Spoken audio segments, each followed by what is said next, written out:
Hello, Robin. Good morning, Terence. How are you, love? I'm fantastic. I really adored this movie. It was Ah, so wonderful. ah, Tell me good. about your musical heritage. I know you come from a little bit of musical background, don't you? Well, the Chris, who was my younger brother, he was younger by 4 years, and he discovered the Who, and he became the manager of the Who, and he was the first guy to record Hendrix, and so through him, I got to know all the great icons of the 60s pop scene. And I mean, I wasn't musically educated by Chris, but he educated me into the kind of what we used to call the rock and roll Raj, as it were. So, did the Who come to your house? I mean, was was it like, did you really become friends with them? I became quite friends with Keith Moon. I knew the others, but I wasn't sort of socially tight with them, you know. I got on much better with Hendrix. I mean, Hendrix was a great gentleman, you know, and I thought the world of him, as did my brother. And I'll ask you one more thing about your brother. Is there a film coming out about him? I had heard there was something in the works. Yes, my brother, in fact, passed away about 6 months ago, but I'm they had sorry. been shooting, there was a young team had been shooting a documentary on him and his partner, Kit Lambert. And that was, you know, that's been shooting for about 5 years, but I understand that they finally got it ready. When it's coming out, I'm not sure, but I'm sure it's going to be fascinating, you know, because both he and Kit Lambert were very fascinating men, and they were just young at the beginning of the 60s. You know, Chris was sort of 18 and Kit was 23, I think. So it was a wonderful time to be young and to be in the music business, frankly. So looking forward to that. So let's talk about this film. Was this the first time that you sang in a movie since Priscilla?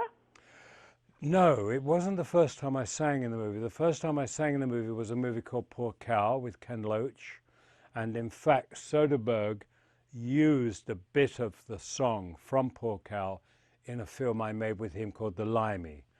But the big difference, I guess, was that um, the Poor Cow song was just me strumming and singing. Whereas in the unfinished song, it's really like you could say it's the climax the dramatic climax of the movie. So it could have been more hair-raising occurrence, you know. But the truth was that working with Vanessa and Gemma was wonderful, and the whole film was just a wonderful experience. I mean, actors are always actors are always hoping that their acting will be backed up by real emotions, and that was the case in this movie. So by the time we got to the song, it was just the last evening of the last day, and we only had time for one take, really. So that song is it, you know, it's live, it's a live take, and it's take one. But that was luck more than judgment, frankly. Did any of the real people in this over 60s singing group, were they in the film? Yes, I mean, most of the choir were actually, members of choirs and singers. So it was a kind of, one could kind of seep oneself in that, you know, because they were, whenever Vanessa was in the choir, they were there. So it was just a kind of, there was like a realism to it, frankly. Were there any Terence Stamp groupies? No, very few Terence Stamp groupies. Terence Stamp groupies are reserved for General Zod, you know. I meet them in the bathroom at the Man of Steel showing, you know. I heard about that story. That's Yes. hysterical. I know, it's absolutely, may God strike me dead. It's as true as I recalled it. You haven't had a chance to see Michael Shannon's performance, I gather. I haven't. And I'm not sure if I want to see it at the moment, you know. It's probably just something that I'll really enjoy a bit later on when I've done my tour here. Yeah, gotcha. So the title of Unfinished Song is a metaphor, I believe, for sort of unfinished business. Do you have an unfinished song in your own life, so to speak? I think my life is an unfinished song in the sense that it's just ongoing, really, and that's how I view my life. Frankly, I think that I just sort of content myself with living it as it comes, you know. But I would hate. I never really think of anything as finished, and so I think it's rather kind of, for me, what was really touching about the song, about the movie, was that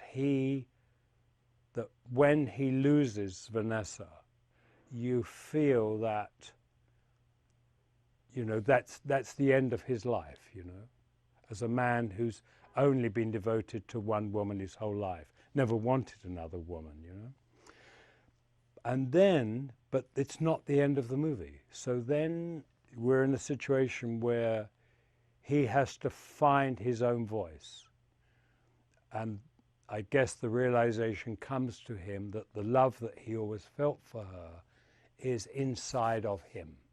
In other words, the love is not in the object, it's in the subject. And when that comes to him, there is a kind of, there is a new kind of life stream. And I think in that sense, that's what the title means. The song is unfinished because it's always unfinished. It's just ongoing, you know. Yes, it is truly a pleasure. Thank you so much for joining me. My pleasure. Thank you, love. Okay, bye-bye.